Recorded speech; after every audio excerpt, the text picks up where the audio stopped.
I'm Monika Bickert, and I lead global policy management for Facebook. I came to the Berkman Klein Center today so that we could discuss how we're thinking about issues of freedom of expression at Facebook and how to make sure that we have a community that is both a place for people to connect, but also a place that is safe for expression. Today we talked about issues like what is the appropriate level of speech to allow in our community when we have issues like hate speech, extremism, and how should we think about the role of technology companies in using both people and automation to remove speech that isn't appropriate for the community. Anytime I get the opportunity to talk to people in the community about how they are seeing expression online, I always learn something, and then I take those lessons back and talk to my team about it.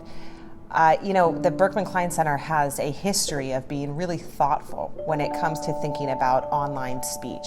So engaging with the audience today was a way for me to really take some learnings from this community back to my team so we can put them into action.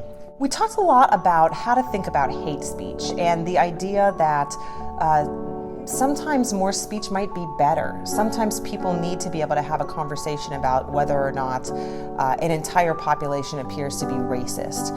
And thinking about drawing that line potentially in a more permissive way to allow some of that conversation. We have more than 2 billion people who are using Facebook and more than 1 billion every day. And one thing that I think people don't understand intuitively is that more than 85% of those people are outside the United States. So we want our policies to be informed locally, but we have to be able to implement them globally.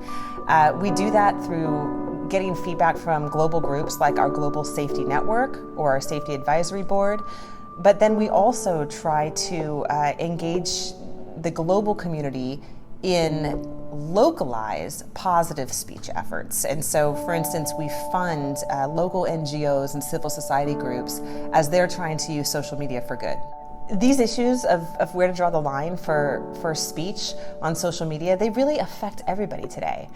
We're all using social media, and we all come from different backgrounds and have different perspectives about what is okay to share. At Facebook, we're trying to really learn how this looks across the globe so that we can craft global content standards that make sense for our entire community. And we can only do that if we're really engaged with our local community. This is not a job that we look at as, we'll just fix it and be done with it. This is going to be a continuing conversation. We're never going to be done getting better at serving our community when it comes to thinking about where to draw the line with expression and how to enforce the standards that we've created.